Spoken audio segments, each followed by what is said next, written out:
So the outcomes that are covered are: describe basic computer component and operation, explain the fundamentals of network communication, define common networking terms, compare different networking models, identify the functions of various network server types, and describe specialized networks. Okay, so we say that the basic function of any computer is to perform input, process, and output. Okay, any system. Just give me a second.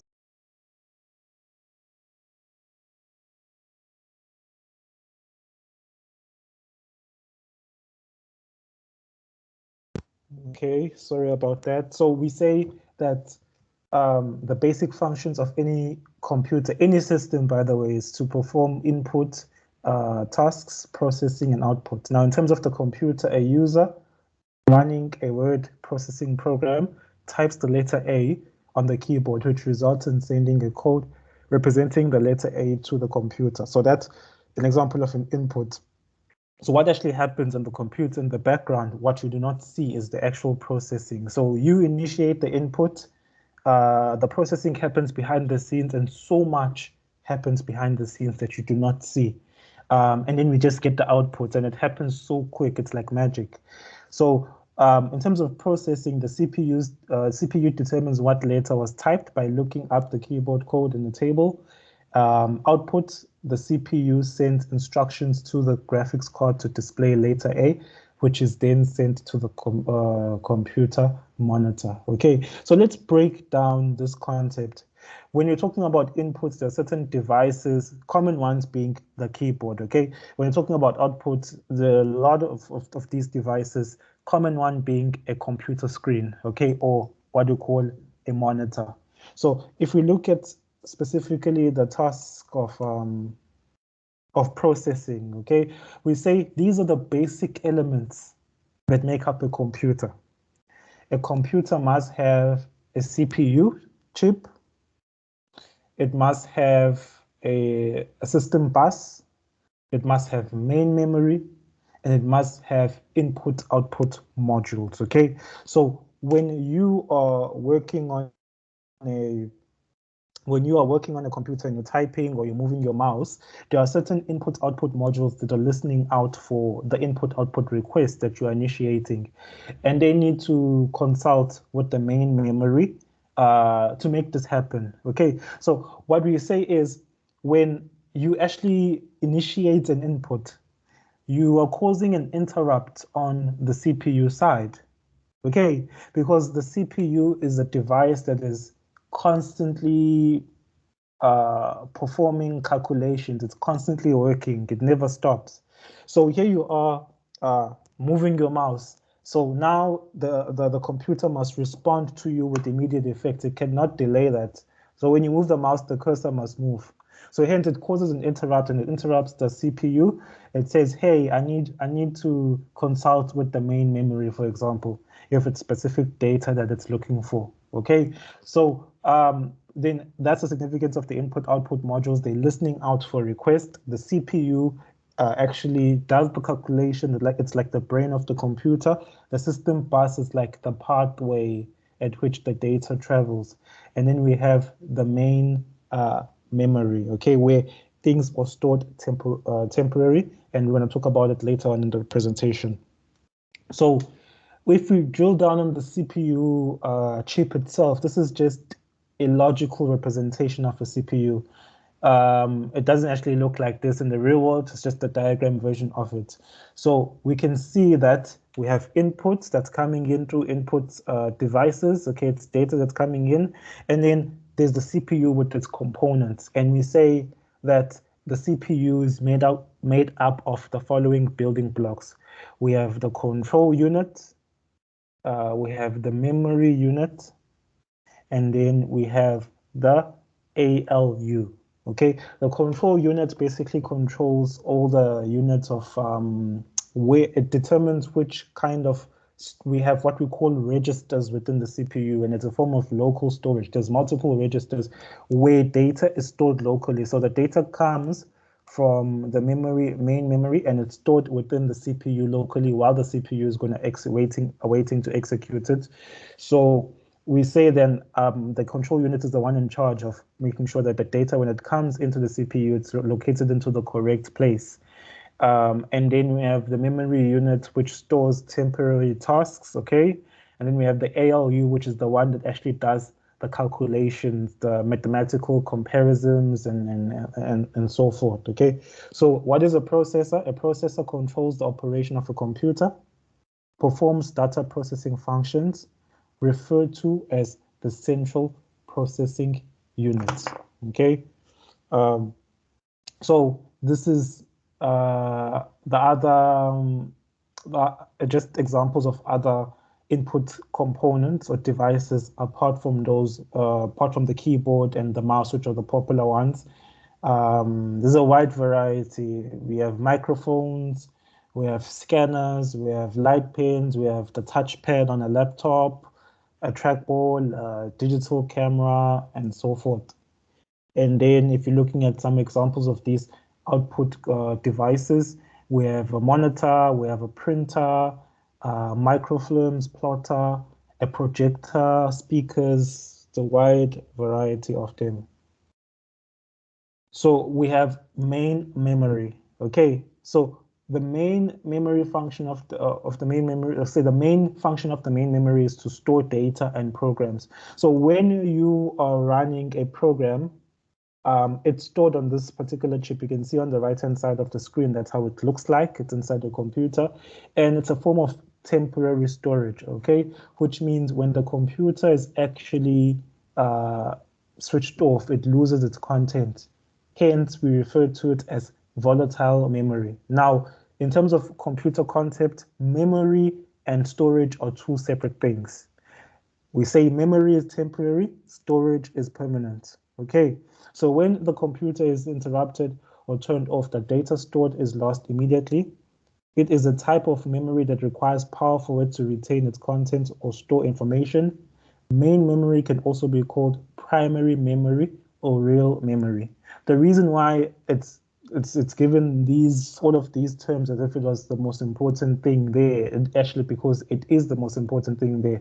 I mean, everything that including the operating system on the computer, runs on top of this main memory.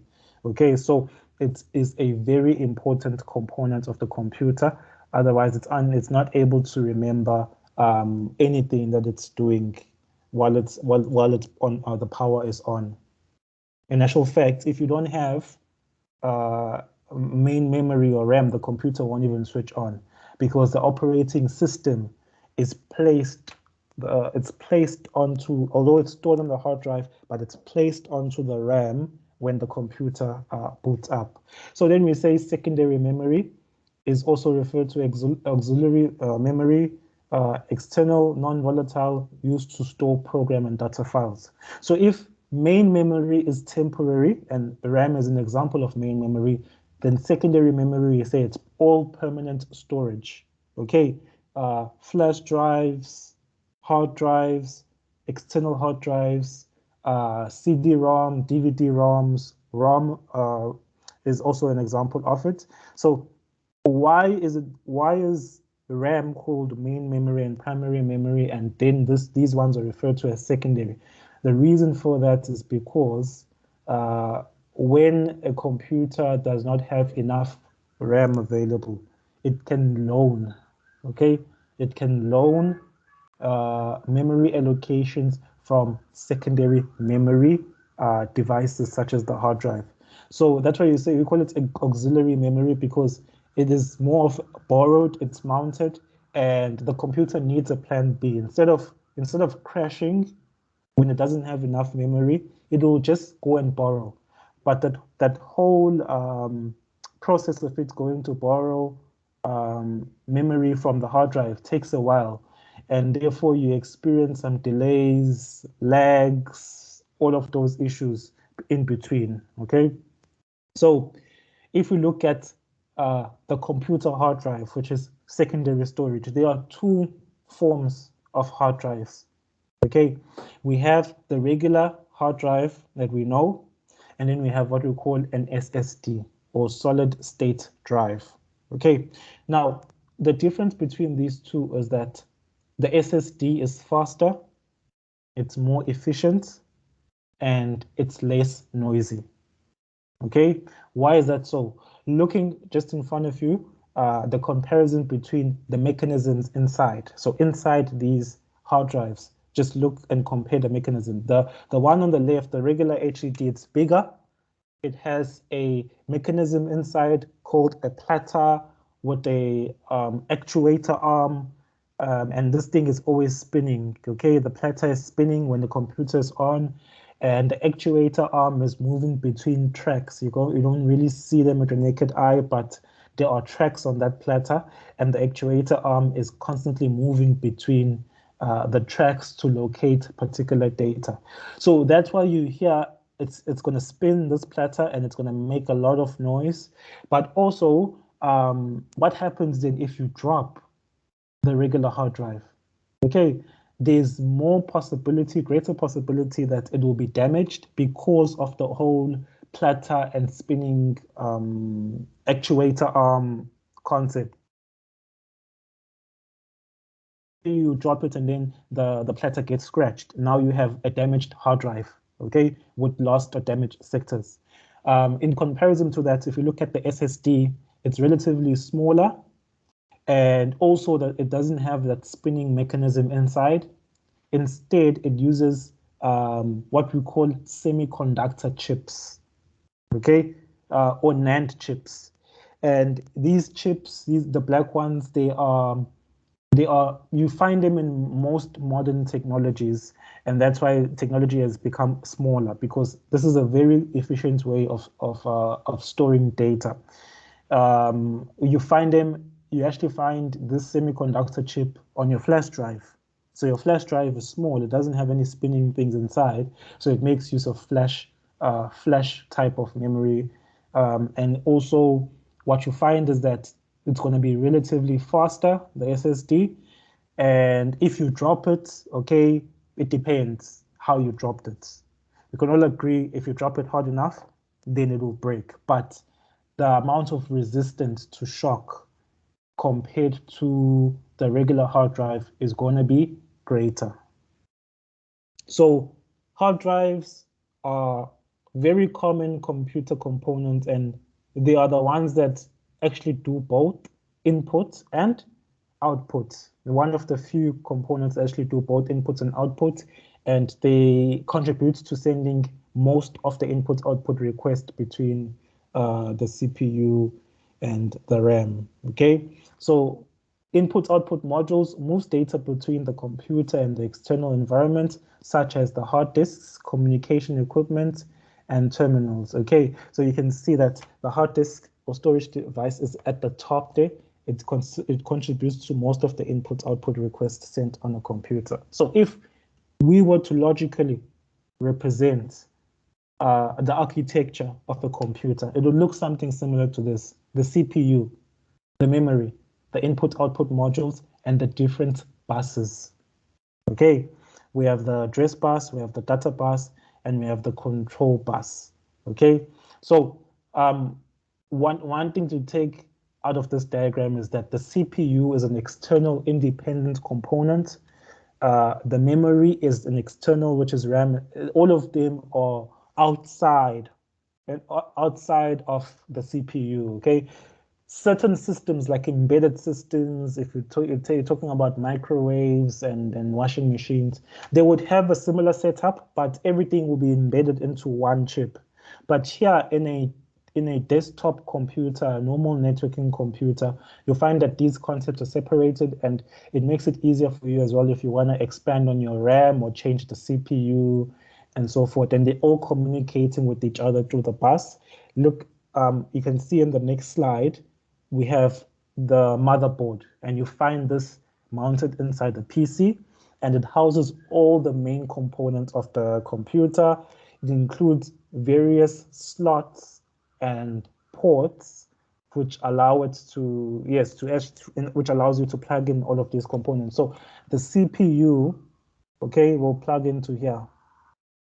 The CPU will plug into here, and then the yellow and black slots are for your RAM chip. So your RAM chip will be plugged in over here, and your hard drive, if you're using a modern hard drive, we have SATA-based hard drives, which you find for your SSDs because they are very small, so you plug them in here.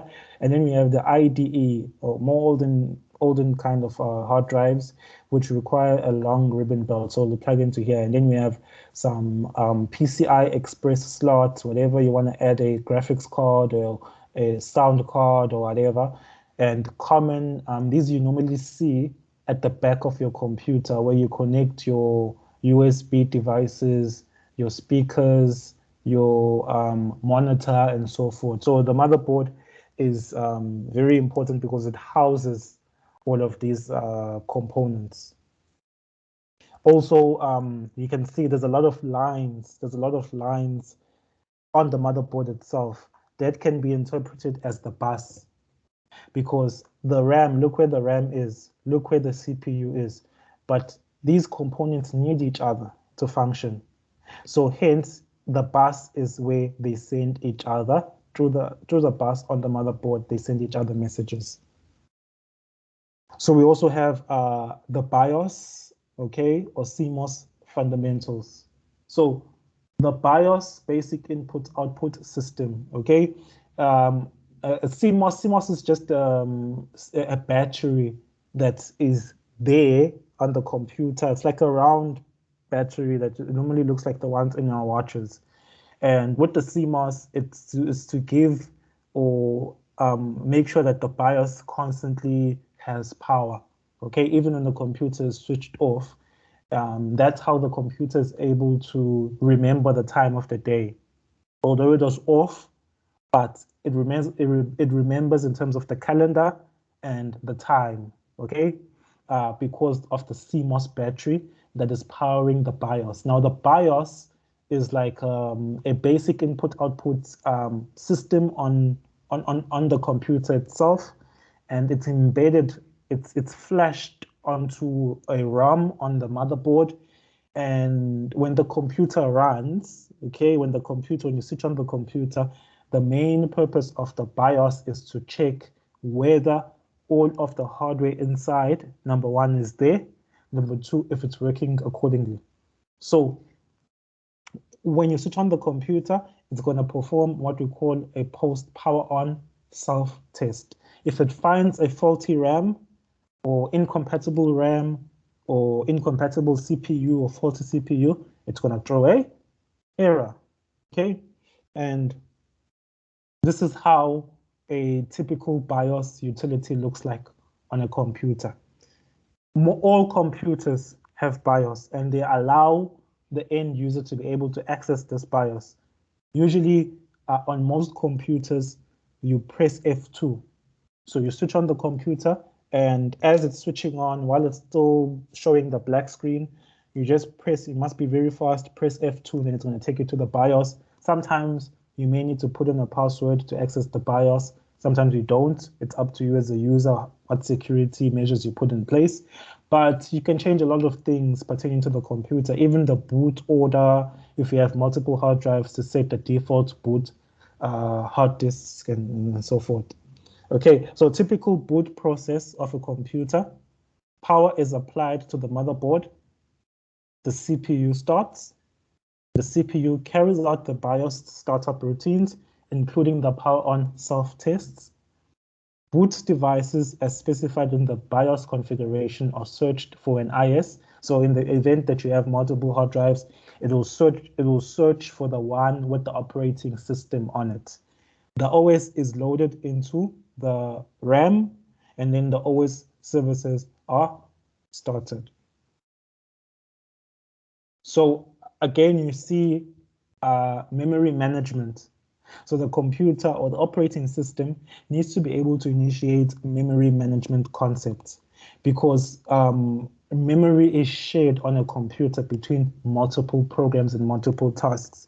So the computer needs to make sure that there's equal distribution of the amount of RAM available, taking into consideration that when the operating system actually runs, it also reserves certain parts of the RAM for itself. So already, if you're talking about a computer with 4 GB of RAM, maybe you will only have access to 3 to run your programs, because the rest has already been reserved by the OS. So we need to initiate proper memory management, and the operating system does this for us, because when people are building software, they do not build it thinking to themselves, oh, it's fine. My software is going to have all the RAM to itself anyway, so I won't experience any problems. So I don't have to optimize it in any way. Programmers do not know how much of memory the user is going to have on their computer when they're running their software. So with that in mind, it's very tricky to build software. So what happens is that the operating system has been built with memory management mechanisms. If certain tasks are starting to idle, maybe you launched Microsoft Word, you launched Excel, you launched PowerPoint all at the same time. So through memory management on the computer, it's going to look at the one that you're currently using, and it's going to put all the other ones in idle, and it's going to clear the main memory on a temporary basis. Then when you switch back to the other systems, then it sends them back into the main memory. So that's what memory management is all about. So it's allocating primary memory to user programs, reclaiming that memory when it's no longer needed, protecting each user's memory area from other user programs, ensuring that each program only references memory locations that have been allocated to it. The memory manager is responsible for the maintenance of free memory blocks, okay? So if you look on the next slide, we tend to refer to this concept as swapping, okay? So you have a user who's opened up multiple tasks on their computer, and so then what happens? There's not enough RAM, you only have 3 GB, but you've launched so many tasks, which means the computer will use an algorithm to detect which tasks are no longer a priority, they're no longer being used, and it's going to swap them out of the main memory or the RAM, and it's going to make room for the new process that you just launched or just initiated. So the concept is called swapping, and it forms part of the whole concept of memory management in the operating system. Okay, so also we tend to associate multitasking with these concepts as well, because multitasking is the ability for the user to program the CPU. What do we mean by this is the user gets to decide what is running at a particular time. Okay, so the amount of tasks you click on your desktop, you are indirectly programming the CPU. You're sending all of these programs at the same time. So hence, we say that a computer that can do multitasking is a multi-programming computer.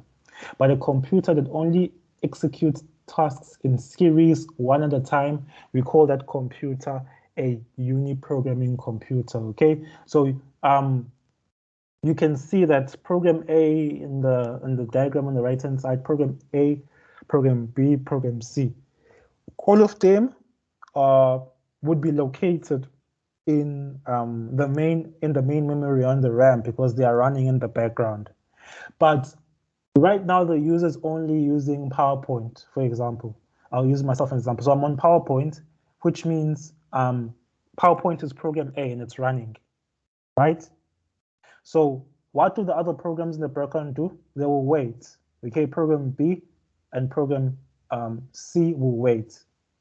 Okay, now what happens is that in a multitasking system, this happens in a very strategic manner, in the sense that if one software is initiating input-output, okay? Let's say you are working or typing away and you decide to print a document, okay? So you're typing away using the CPU, and now you decide to print a document, okay? So what will happen is that the program that you are working on is now no longer using the CPU for the duration at which it's initiating the print request, which means now the CPU is going to be idle, sitting in an idle state. Another program can go ahead and during that period, use the CPU to perform its task. Okay, so what happens is that it's a very strategic thing. Okay, are you using the CPU program A? No, not at the moment, but I was, but not at the moment. Then program B says, okay, I'll do my work for now, and then when you return, then I'll give you back the rights to the CPU, and then you can also do your work. So that's the concept of multitasking. It's a very basic thing. When we look at it as end users, we just switch between programs, but so much happens in the background on the computer side. Okay, and then the second section of this unit covered some of the common network concepts. Okay, LANs, internetworks, WANs, and MANs. Every profession has its own language with its own unique terms and acronyms. Learning this language is half of the battle of becoming proficient in a profession, and it's no different in computer and networking technology. The following sections explain how common terms used in discussing computer networks, because some of these terms are often associated with network diagrams. A number of figures are included in the following sections to show the different ways of depicting these networks. So there's different ways of drawing up networks or interpreting network diagrams. These are not to be confused with topologies. Okay, there are topologies, and then these LANs, MANs, and WANs just basically depict the type of networks. Okay, so when we talk about a LAN, local area network, very small, usually within one room. Okay, so it's a network, small, it could be within a floor in a building or a room in a house. So small network limited to a single collection of machines and connected by one or more interconnecting devices in a small geographical area. So usually you'd have something like a hub or a switch in that particular network in the center of it. Then we have internetwork. So this is multiple LANs combined together. In actual fact, an internetwork can consist of multiple LANs and also a WAN. If we look at the internet is called an internetwork because we have multiple WANs from the ISP level, the ones that provide us with internet access. Then us as ISP customers, we are connecting to their WAN, and we have our own LANs set up within our households. So you can see that these concepts are combined together, and usually you find them. It's not that you're going to only find a WAN alone, a MAN alone. No, it's like a hierarchy where inside the building you find a LAN, but that LAN is facilitated or connected to a wider WAN kind of network. Okay, and WANs, a wide area network, is a large computer network that connects groups of computers over large distances. So here we're talking about the largest type of network setup, which is spanning could be between multiple countries. Okay, that's the highest level you can have. And most of the time, these wide area networks are used by the ISPs. ISP, take Telkom, MTN, they have multiple customers. So when you are subscribing to an internet package from them, it means they're giving you access to their WAN. You are connecting to the internet through them, which means your LAN is connected to their WAN. Okay, so usually WANs connect us to the internet. And then we have metropolitan area networks, or MANs, and these cover networks within a city-wide geographical area. So it could be Joburg, could be Durban, could be Cape Town, but not as wide as a wide area network, which ranges through the whole country. Okay, it can be accessed throughout the whole country. And then the last concept that was in Unit 1 is client-server versus peer-to-peer networks. Okay, so client-server network, in a typical client-server network, it's meant for big organizations or enterprises. We have this machine called a server, and it's running Active Directory services, and it's the domain controller, which means it determines which users can access the network. and who has access, okay, who has access to what kind of resources, data resources or printing resources and so forth. Okay, so usually in a client server architecture of a network, you'll find that there is something called a network operating system. Okay, so the computers are not running the normal operating systems that we are on. The server runs a special purpose network operating system, which allows it to perform a series of administrative tasks. Okay, and we have the client, which is like the CPUs, the mobile devices, the desktops, and the laptops. They could either be connected to the network through Ethernet cables or through wireless LAN. Okay, wireless access. So client server has its pros and cons. The benefit of client server is that we have a top-down management of the computer, which means it's going to be more secure. You have an administrator, one person there, and we have top-down management. And everybody else is just a client, and they're accessing it using their permissions. Then if you're comparing that to peer-to-peer, peer-to-peer, usually small networks, not more than 12 computers. There is no domain controller, there is no server. Each computer is connected to the other, and each computer is responsible for itself. Okay.